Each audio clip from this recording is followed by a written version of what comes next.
Hello everyone, मैं S के Singh, medical counsellor. आज मैं बात करने वाला हूँ नीट पीजी 2021 में नीट रैंक 70,000 टू 1,24,000 रैंक वाले स्टूडेंट को कौन कौन से ब्रांच मिल सकता है, कौन कौन से कॉलेज में मिल सकता है, क्या गवर्नमेंट मिलेगा, प्राइवेट मिलेगा या डीम्ड में मिलेगा। इंपॉर्टेंट स्टेट कौन कौन से होंगे इस रैंक पे, ताकि आपको उस स्टेट में अपना रजिस्ट्रेशन कर पाएँ और अपना सीट को सिक्योर कर पाएँ। और साथ में ब्रांच वाइज बजट बताऊंगा कि कितना जा सकता है। तो इस वीडियो को आप लोग लास्ट तक जरूर देखें। यदि आप नए हैं, लाइक कीजिए, सब्सक्राइब कीजिए और साथ में बेल आइकन जरूर क्लिक करें।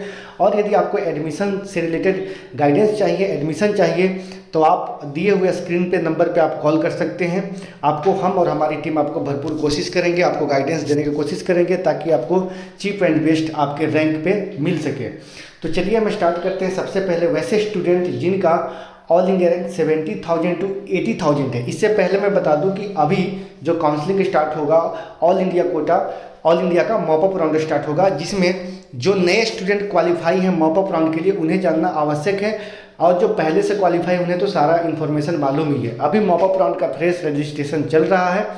इसमें आप deemed university, DNB, NB diploma और ऑल इंडिया कोटा 50% के गवर्नमेंट सीट के लिए आप एलिजिबल होंगे। इसके बाद बहुत सारे ऐसे स्टेट हैं जहाँ की आपको सीटें अवेलेबल हो सकती है प्राइवेट मेडिकल कॉलेज में। तो इसके लिए आपको इस वीडियो को लास्ट तक देखेंगे तो आपको समझ में आएगा कि कहाँ आपको सीट मिल रहा है, कौन स्टेट में जाना चाहिए। पता चला कि आप गलत काउंसलिंग कर लिए, जिस स्टेट में आपको सीट मिलना चाहिए था उस स्टेट के बारे में आपको प्रॉपर इन्फॉर्मेशन ही नहीं है, या फिर उस स्टेट का आप रजिस्ट्रेशन ही नहीं किया। तो इस वीडियो में आपको कंप्लीट इन्फॉर्मेशन मिल जाएंगे। पहला हम बात करेंगे वैसे स्टूडेंट जिनका ऑल इंडिया रैंक 70,000 टू 1,24,000 है। इसमें कौन कौन से स्टूडेंट को कहाँ सीटें मिलेंगे। तो बात करते हैं 70,000 टू 80,000 ऑल इंडिया रैंक वाले स्टूडेंट को जो सीटें मिलेंगे, इस रैंक पे ना ही एससी एसटी को एनबी डिप्लोमा में सीट मिलने के चांसेस बनेंगे। Clinical branch, average clinical branch जैसे मेडिसिन, पीडिया, एनेस्थीसिया, ईएनटी जैसे मिलेंगे। और साथ में अगर ओबीसी, ईडब्ल्यूएस और अनरिजर्व कैंडिडेट को कोई चांस नहीं है। ना ही गवर्नमेंट सीट मिलेंगे क्लिनिकल का, ना ही एनबी डिप्लोमा के मिलेंगे और ना ही आपको डीएनबी के अंदर मिलेंगे। तो आप लोगों को कंप्लीटली प्राइवेट की तरफ मूव करना होगा, लो बजट के प्राइवेट स्टेट देखना होगा। अदरवाइज आपके पास अगर बजट नहीं है तो नेक्स्ट ईयर के लिए प्रिपरेशन करना होगा। इस रैंक पे 70,000 टू 80,000 ऑल इंडिया रैंक में अगर फिजिकली हैंडीकैप हैं, किसी भी कैटेगरी से बिलोंग करते हैं, तो आपको अच्छा ब्रांच क्लिनिकल मिल सकता है। और बाकी के लिए अगर जिन्हें अनरिजर्व, ईडब्ल्यूएस और ओबीसी से बिलोंग करते हैं, उन स्टूडेंट को डीम्ड यूनिवर्सिटी या प्राइवेट में सीट मिलेगा। डीम्ड यूनिवर्सिटी में आपको इस रैंक पे अगर मैनेजमेंट का सीट लेना चाहते हैं तो आपको रेडियो, डर्मा और मेडिसिन का ब्रांच नहीं मिलेगा डीम्ड यूनिवर्सिटी में।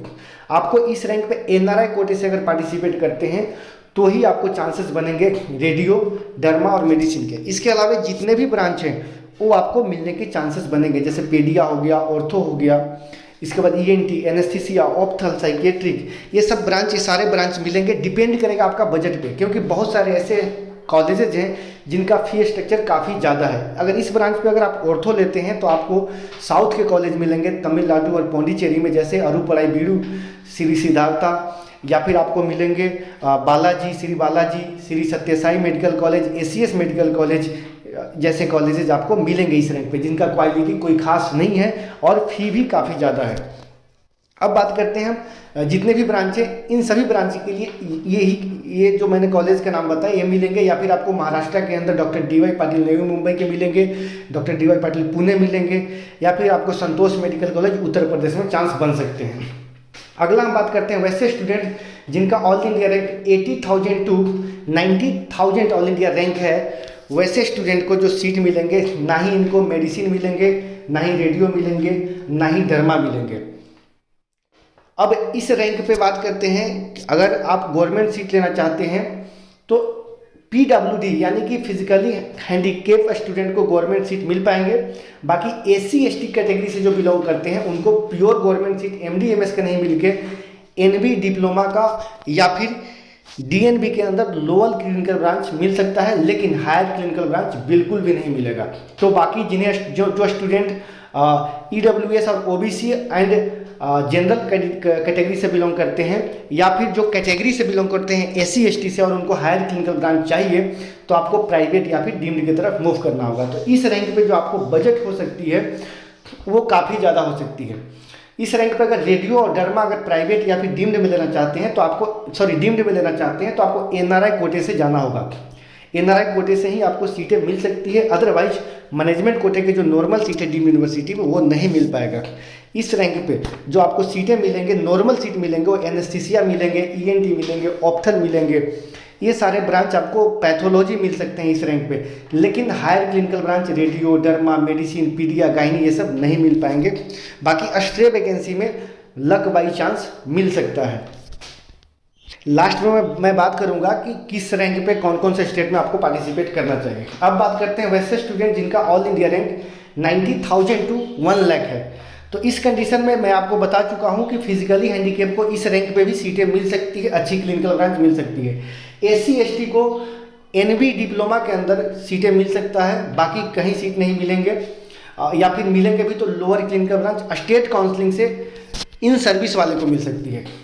लेकिन बाकी जो भी स्टूडेंट को सीट नहीं मिल पा रहा है तो आपको प्राइवेट या डीम्ड की तरफ मूव करना होगा। तो इस रैंक पे जिनका 90,000 टू 1 लाख अगर ऑल इंडिया रैंक है तो डीम्ड यूनिवर्सिटी में आपको रेडियो और डर्मा, मेडिसिन, पीडिया और गायनी लेना चाहते हैं तो इस रैंक पे मुश्किल हो सकता है। अगर एनआरआई कोटे से अप्लाई करते हैं तो आपको सीट मिल जाएगा, 100% सीट मिलेगा। बाकी अगर आप एनआरआई कोटे से पार्टिसिपेट नहीं करते हैं, नॉर्मली आपको सीट चाहिए, तो इस रैंक पे आपको एनेस्थीसिया मिल सकता है, पैथो मिल सकता है, ईएनटी मिल सकता है, ये यानी कि लोअर क्लिनिकल ब्रांच ही सिर्फ मिल सकता है। अगला मैं बात करता हूँ वैसे स्टूडेंट जिनका all India rank 1 lakh to 1,10,000 है। उन स्टूडेंट को जो फिजिकली हैंडीकैप है उन्हें गवर्नमेंट सीट मिल सकता है, लेकिन इसमें एवरेज और लोअर क्लिनिकल ब्रांच ही मिल सकता है। बाकी वैसे स्टूडेंट जो एससी एसटी कैटेगरी से बिलोंग करते हैं, एसटी कैंडिडेट को एनबी डिप्लोमा के अंदर फैमिली मेडिसिन या फिर एनेस्थीसिया, ईएनटी जैसे ब्रांच मिल सकता है एनबी डिप्लोमा के अंदर, बाकी कहीं सीट नहीं मिलेगा। तो इसके लिए आपको डीम्ड यूनिवर्सिटी को पार्टिसिपेट करना होगा ऑल इंडिया कोटे से, एमसीसी काउंसलिंग के थ्रू, मॉप अप राउंड में, या फिर स्टेट काउंसलिंग में पार्टिसिपेट करना होगा। इसके लिए आपके पास बजट होना चाहिए अच्छा खासा, अगर अच्छा ब्रांच लेना चाहते हैं तो 1 lakh to 1,10,000 all India rank है। तो इस रैंक पे आपको एनआरआई कोटे से सभी स्टूडेंट को radio, derma, medicine, paedia, gynae सारे ब्रांच मिल सकते हैं, लेकिन विदाउट एनआरआई कोटे आपको लोअर क्लिनिकल ब्रांच मिलेंगे। अगला रैंक पे मैं बात करता हूं जिनका 1,10,000 टू 1,20,000 ऑल इंडिया रैंक है। इनमें फिजिकली हैंडीकैप का अभी भी चांस बन सकता है गवर्नमेंट सीट के लिए इस रैंक पे, जो कि लोअर क्लिनिकल ब्रांच मिलेंगे। बाकी एससी एसटी का इस रैंक पे भी मुश्किल होगा, किसी भी कैटेगरी को इसके अलावा सीट नहीं मिल पाएगा फिजिकली हैंडीकैप के अलावा। तो आपको क्या करना होगा, या फिर एनआरआई कोटे से डीम्ड यूनिवर्सिटी को सीट लेंगे, या फिर मैनेजमेंट सीट तो मिलना मुश्किल है क्योंकि लोअर क्लिनिकल ब्रांच ही मिलेंगे। बाकी के लिए आप प्राइवेट सीट के लिए ट्राई कर सकते हैं, तो प्राइवेट के लिए मैं लास्ट में वीडियो को बताऊंगा। और वैसे स्टूडेंट जिनका ऑल इंडिया रैंक 1,20,000 टू 1,24,000 आता है तो इस कंडीशन में फिजिकली हैंडीकैप को यहाँ भी सीट मिलने के चांसेस बनती है लोअर क्लिनिकल ब्रांच गवर्नमेंट का, लेकिन बाकी के किसी भी कैटेगरी के स्टूडेंट को गवर्नमेंट सीट नहीं मिल पाएगा। तो आपको यहाँ से या फिर प्राइवेट या फिर गवर्नमेंट डीम्ड या प्राइवेट की तरफ मूव करना होगा। तो डीम्ड के लिए अगर आप हायर क्लिनिकल ब्रांच लेना चाहते हैं तो एनआरआई कोटे के अलावा कोई और ऑप्शन नहीं बन सकता है इस रैंक पे डीम्ड यूनिवर्सिटी में।